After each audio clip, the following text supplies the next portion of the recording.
Magandang araw sa lahat. Welcome po ulit dito sa atin channel, Ang Biyahe e Komida. Maraming salamat sa lahat ng nag-subscribe, indeed. Punta tayo sa atin topic. Kris Aquino, gumagaling pa rin sa gitna ng fake news. Kris Aquino, pero magkasama tayo, yun ang mahalaga. Patuloy pa ring nagpapagaling si Kris Aquino sa gitna ng kumakalat na mga fake news sa alang chat groups.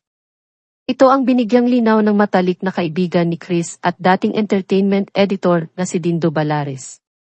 Sa kanyang Facebook kahapon, December 22, 2024, nagkwento si Dindo ukol sa mga nagtatanong sa kanya sa mga usapan sa chat groups. Panimula niya sa kanyang post, katatapos lang namin magkumustahan ni Kris Aquino last Sunday nang mag-chat ang aming publicist friend. Kuya, totoo po ba? Sana naman hindi, mensahe sa akin. Alin po? May kumakalat kasi nawala na si Kris Aquino. Sana hindi totoo. Saan galing? May nagsabi lang sa isang chat group. Kausap ko lang an hour ago. Hay, salamat naman. Hope she's well and happy. Continue lang ako sa pagdasal for her. Thank you. Sadya kong di pinangalanan para walang mangulit sa kanya kung sino-sino ang nasa chat group niya. Matapos nito, isa pa raw kaibigan ni Dindo ang nagtanong tungkol din sa kumakalat na balita. Saad niya, ngayong umaga, isang kamanunulat at kapwa dating editor na malapit din kay Chrissy ang kumontak.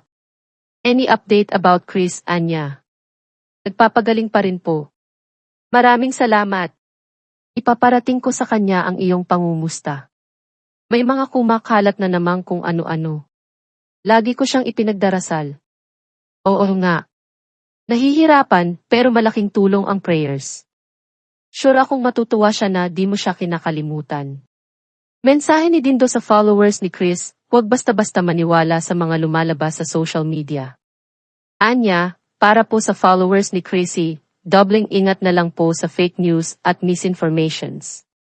Huwag maniniwala hanggat hindi galing sa kanyang pamilya o reliable sources.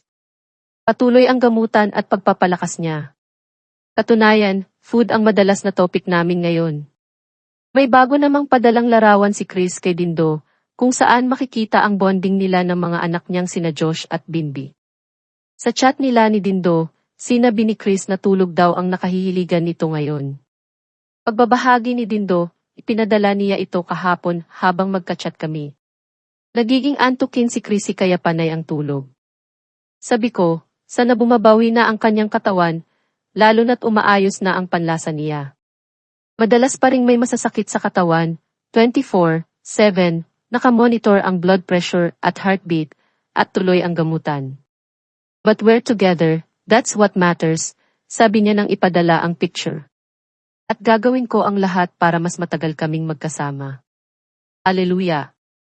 Sa health update ni Kris noong November 2024, sinabi niyang mula sa 5 ay naging 6 na ang kanyang autoimmune disease. Kasunod nito ang pagpapasalamat niya sa lahat ng mga espesyalistang nagtulong-tulong para sa kanyang operasyon. Pinangalanan na rin ni Kris ang doktor na naugnay sa kanya noon, si Dr. Mike Padlan. Ipagdasal natin ang kanyang mabilis na paggaling. At yan ang atin latest showbiz chika update for today. Huwag kalimutan mag-subscribe, click the notification bell for more showbiz chika updates, like and share the video at suportahan po ang atin Facebook page. Maraming salamat sa lahat ng nag-subscribe, indeed.